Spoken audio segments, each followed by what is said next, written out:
What is the public interest in relation to the Finance Bill 2023? The proponents of the Finance Bill are arguing that the public interest is the government's intention to resuscitate an ailing economy to benefit the Kenyan citizens. And they are saying that the Finance Bill is good for the country. The opponents of this Finance Bill are saying that the public interest is the one that they pronounced unequivocally during the public participation before the passage of the Finance Bill 2023, when citizens stated that they don't want this bill. This bill was passed in Parliament and Kenyans went to court, and the court suspended the implementation of the entire bill, which really angered the government. It has seen the president of the judiciary, Madam Koome, appoint a 3-judge bench to look into this matter. But before that, Treasury Cabinet Secretary Njuguna Ndung'u, through the Attorney General, appealed against the High Court order that prevented the implementation of the very act. Kenyans have been waiting with bated breath. And the ruling was made today. The Court of Appeal has lifted the implementation, the ban on the implementation. Let's just read together. Court of Appeal lifts suspension of Finance Act 2023.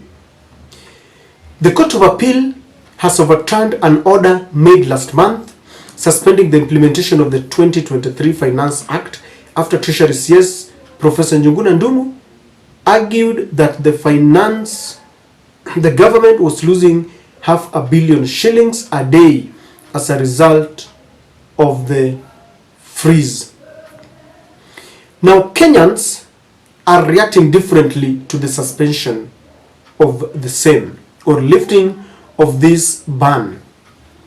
The Kenya Kwanza members of parliament and leaders and the proponents are saying that this is a good move and they're applauding the Court of Appeal.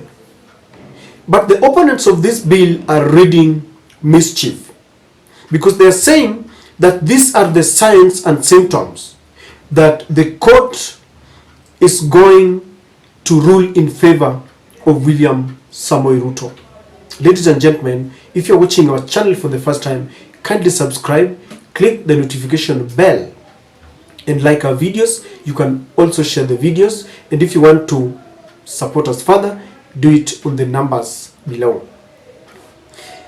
Kenyans seems to be left alone, because if you look at the entire finance bill holistically, there are things that they say are good, and even Okiya Omutata, who went to court, appreciates that there are articles in that bill that are really good for Kenyans.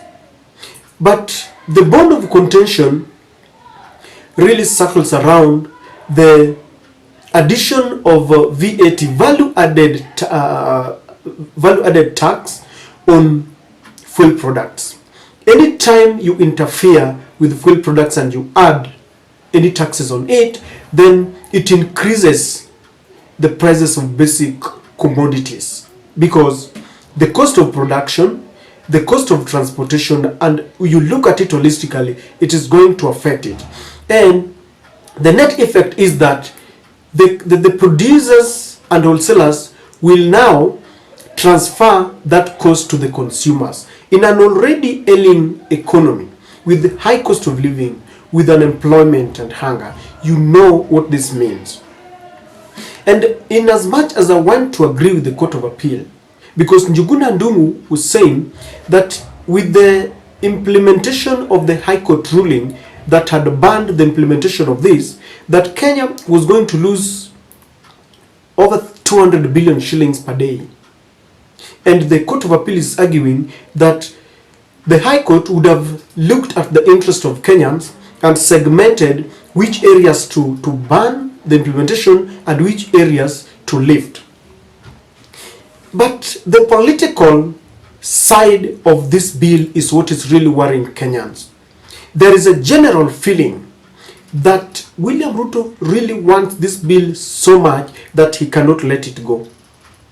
And people are looking in reminiscence, and they're thinking of the ruling, the presidential ruling, when William Ruto needed the presidency so much that he decided to do everything. And up to date, ask any Kenyans and they will tell you that the Supreme Court was compromised. And they ruled in favor of William Ruto. People feel that those non-judicial language like hot air and wild goose chase are what proves to the fact that there was an intention that is beyond just ruling. And so when you see the Court of Appeal, you know, they have started agreeing and ruling in concurrence with the feelings and the thoughts of the executive, then there is something cooking. The finance bill itself has really brought a lot of contention. People have gone to the street because when they spoke about it, the government ignored their voices. Parliament ignored their voices, and they were left to go to the streets. On the streets, they were killed, they were maimed. Even today, there's a new fraternity that championed the demonstrations, held a requiem mass on the very day when the Court of Appeal was lifting the suspension. The Azimio were attending a requiem mass. And so this is the reason I'm asking, what is the public interest? Is it the argument from the government side or the school of thought from the opponents of the bill? People feel that we have already lost it and Kenyans are left on their own, because the Court of Appeal have set aside a date to listen to this.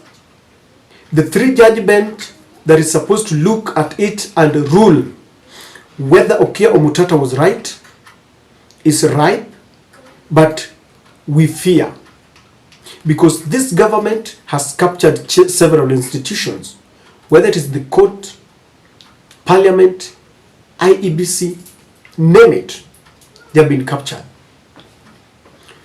If this bill is implemented the way it is, I can assure you life is going to be very difficult. What makes it even painful is the fact that we know, because we read, we know because it is out there for anyone who wants to scrutinize, that most of these dictates have been given by the IMF. If you take your time and read what the IMF is telling Kenya for them to get the loans that they really desperately need, then you will know that we are left on our own. You will understand that our administration is not acting in the benefit or the interest of Kenyans, but we are playing to the gallery of the Western nations, to the gallery of the International Monetary Fund, which I have always told you, wants the wage bill to be brought down. In other words, civil servants may just be facing another realm where they are going to be retrenched, so that the wage bill can be brought down or decreased.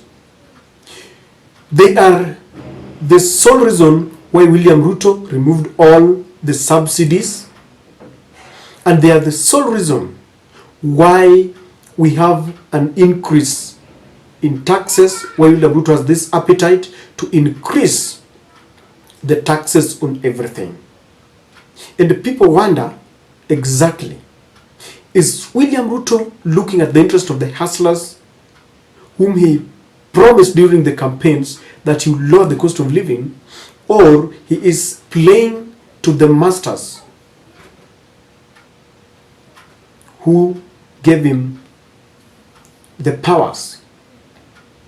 It's very painful because we are staring at a possibility of the courts ruling in favor of the government. It's going to be very painful, ladies and gentlemen. And with this ruling, the writings are on the wall. We might just brace ourselves for tougher times, because when William Ruto wants something, he never lets go. Unless the courts will stand firm, Wakenya wataumia.